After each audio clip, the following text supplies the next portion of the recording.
They hope we will give up and give in. But I want to tell you this, we are only growing in numbers. We are only growing in moral clarity. We are growing in urgency and growing in power. The only thing we feel more than heartbroken and horrified and enraged is determined like never before. I am so honored to be here tonight as one of hundreds of thousands of anti-Zionist Jews. We refuse to stand by silently as Israel inflicts unimaginable violence against the 2.3 million people of Gaza who have been under blockade since 2007, the majority of whom are already refugees from the Nakba. As Israel murders thousands of Gazan children, elders, journalists, poets, parents, doctors, teachers, entire families, so many still trapped under the rubble, so many starving, so many ill with no medical care. We grieve every single life, a whole world. And it is from this grief that we denounce 75 years of Israeli apartheid and occupation that created the conditions for this crisis. With our whole beings, we reject Zionism itself as a racist and colonial ideology. We will not be used as a moral cover for the oppression of Palestinian people, not in our names. I flew here directly from Washington, D.C., where I had the great honor to support 18 elder Jewish women as they chained themselves to the White House to demand that President Biden stop this genocide and call for an immediate and permanent ceasefire. These women, many of them older than the state of Israel, many of them children of the Holocaust, many of them who have lived through the horrors of McCarthyite repression, screamed, "Biden, you cannot hide. We charge you with genocide." While American media tries to characterize the massive growth of anti-Zionism amongst American Jews as merely a marginal position amongst young people, we know better. It is not a generational rift. It is an intergenerational legacy. Our movement elders have taught us that it is either all of us or none of us, that everyone deserves the chance to be a kid, and everyone deserves the chance to grow old. And for that reason, from our hearts and from our souls, we reject Zionism.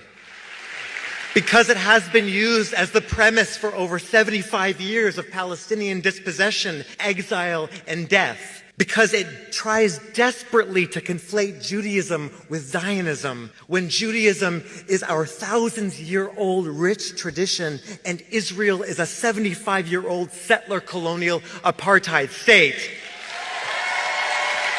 Because it's been used to generate wealth for weapons manufacturers, war profiteers, tech companies, and Western military powers. Because it makes freedom chants on college campuses somehow more controversial than an actual genocide that is actually happening before our eyes now.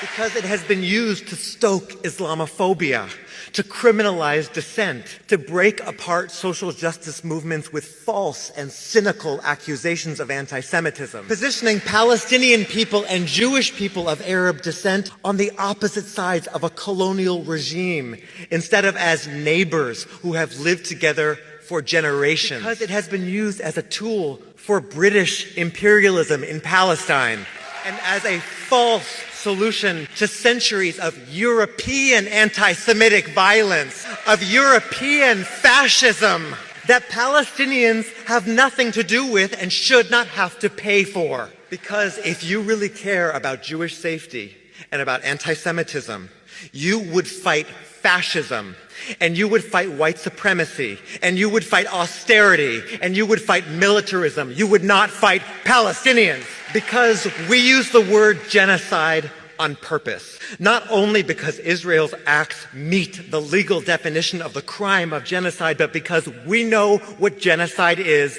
and because the lesson we take from the Holocaust is that everyday people let it happen. Because we must let the life or death of Palestinian people be more urgent than our fear of being criticized, being ostracized, or being fired.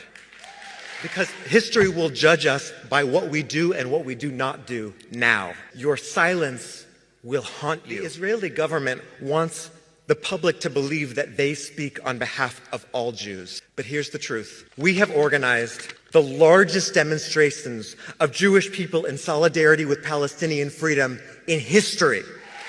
We have poured into the streets and locked down congressional offices and shut down train stations and blocked bridges and taken over the nation's capital to say no business as usual while the U.S. is arming and funding the genocide of the Palestinian people. As thousands are chanting around the world, we are not freeing Palestine. Palestine is freeing us. Because none of us are free until all of us are free from every river to every sea. Thank you. Thank you.